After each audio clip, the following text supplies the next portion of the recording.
Billionaire sees disabled mom smile for the first time in years, notices black waitress feeding her. Some stories don't start with fireworks, flashing lights, or headlines. They begin quietly, with a single moment so small that the world barely notices. A smile. A gentle touch. A stranger choosing kindness when no one is watching. Yet sometimes, those quiet moments carry the power to change entire lives. In today's story, you're about to witness one of those rare encounters. The kind that feels accidental but turns out to be destiny in disguise. A billionaire known for his wealth, power, and emotional distance crosses paths with a struggling waitress who carries a heart far bigger than her bank account. Between them stands a woman who has not smiled in years, a disabled mother trapped inside a body that refuses to cooperate with her spirit. What begins as a simple lunch stop will unravel into a chain of revelations, buried pain, and long-forgotten promises. It will raise questions about how we treat the invisible people around us, the caregivers, the overlooked workers, and the silent sufferers, and remind us that sometimes the richest gift is not money, but compassion. This is not just a story about wealth and poverty. It's a story about dignity. About unseen love. About the miracle that can happen when someone chooses to care. So settle in, because what you're about to read might just change how you look at the people serving your food, cleaning your tables, or pushing wheelchairs through crowded hallways. The bell above the restaurant door chimed softly as the black Rolls-Royce Phantom rolled to a stop outside. Inside, forks paused mid-air. Conversations dipped into whispers. Everyone knew that car. Elliot Blackwood had arrived. At 39, Elliot was already a legend. A self-made billionaire whose tech empire dominated half the market in 3 continents. His face appeared in magazines, his quotes flooded business seminars, and his name made investors sit up straighter. But for all his success, Elliot carried an icy reputation. People said he was brilliant, and emotionally unreachable. He took his usual corner booth, untouched by sunlight, as if even brightness had to ask permission before reaching him. His regular order, the manager whispered urgently. Yes, the hostess nodded. Meanwhile, at the back of the restaurant, Nia adjusted her apron nervously. She had noticed the Rolls-Royce too. Nia was a 26-year-old waitress with tired eyes and soft hands that carried more responsibility than most people twice her age. She didn't talk much at work. She didn't complain. She just worked, fast, polite, invisible. But today wasn't a normal shift. At table 7 near the window sat a woman in a wheelchair. Her name was Marjorie Hale. And she hadn't smiled in years. Her body was twisted slightly to one side, her hands curled inward, her eyes distant but alert. A stroke years ago had stolen her speech and most of her motor control. The only way she communicated was through blinking, once for yes, twice for no, and the faintest movements of her lips. Most people avoided her. Some stared. Others whispered. But Nia didn't. She knelt beside Marjorie, gently adjusting the napkin around her neck. It's okay, Mama, Nia whispered softly. I'm here. Yes, Mama. Marjorie was Nia's mother.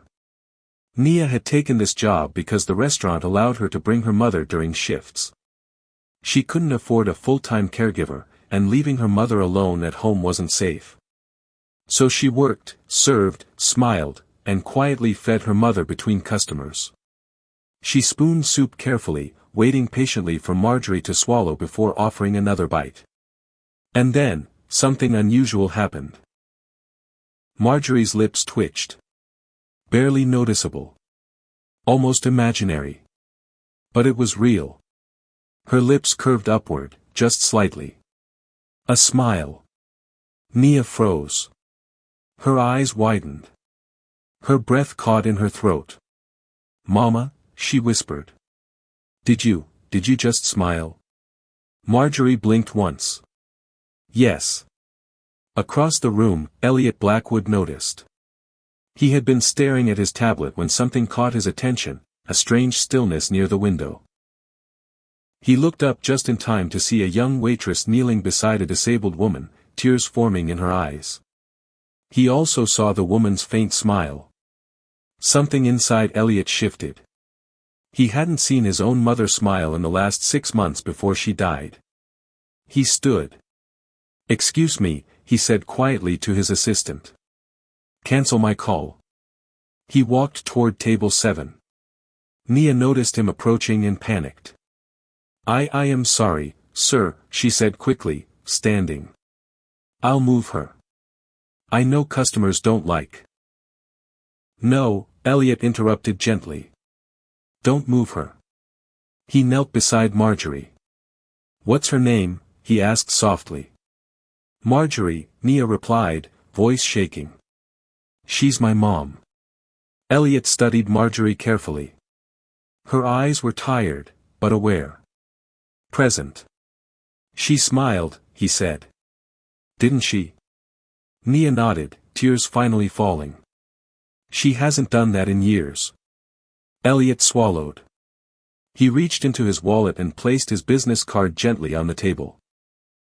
"May I ask," he said, voice lower now, "who takes care of her?"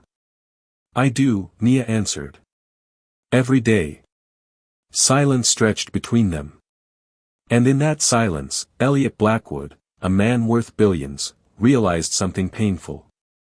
This young waitress was carrying a burden heavier than any deal he had ever signed. And he had no idea that this was only the beginning. Elliot Blackwood did not sleep that night. He lay awake in his penthouse overlooking the city skyline, the glow of 1,000 lights flickering across the ceiling like restless thoughts. For the first time in years, money could not silence his mind. All he could see was that faint, fragile smile. Marjorie's smile. And the way Nia had looked at her, as if that tiny curve of lips was more valuable than gold. By morning, Elliot had already made a decision. He cancelled 3 meetings, postponed a board call, and told his assistant to find out everything he could about Nia Hale. Not to investigate, but to understand. Nia arrived at the restaurant that day expecting nothing more than another long shift. But what she found instead was Elliot Blackwood waiting near the window table, standing. "I was hoping you'd be working today," he said gently. Nia stiffened. "Did we do something wrong yesterday, sir?" "No," he replied quickly. "You did something right." He glanced down at Marjorie. Her eyes followed his movements slowly. "She smiled again this morning," Nia whispered, awe still in her voice. "It's like something woke up inside her." Elliot swallowed. "May I take you both to lunch?" Nia hesitated.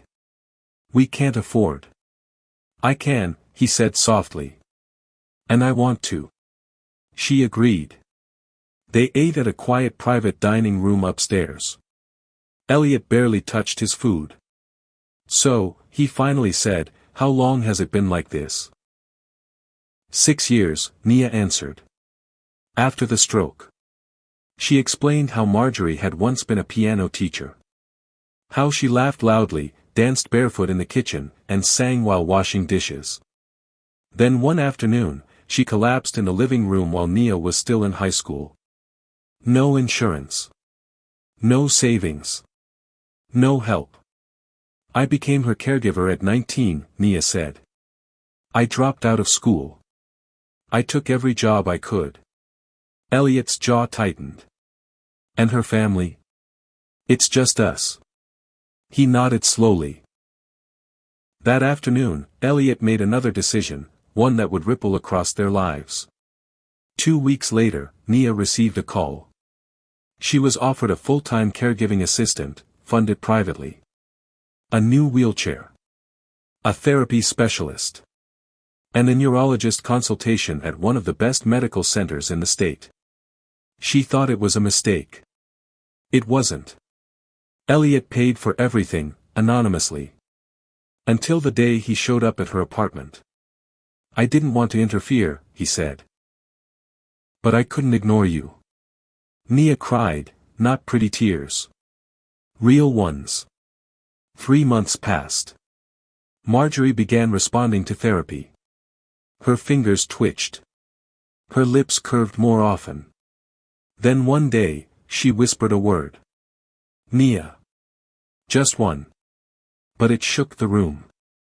Elliot was there when it happened. He covered his mouth, tears pooling in his eyes. That's the first word she said since the stroke, Nia sobbed. And for the first time in years, Elliot let himself cry in front of someone. But there was more. One afternoon, Elliot asked Nia to come to his office.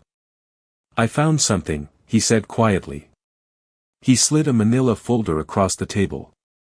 Inside were hospital records, dated 16 years earlier. Marjorie Hale had once worked as a home nurse. For a single father. And his young son. Elliot Blackwood. His voice shook. She took care of my dad when he was dying. And she stayed with me after. She used to sing to me at night. She taught me how to tie my shoes.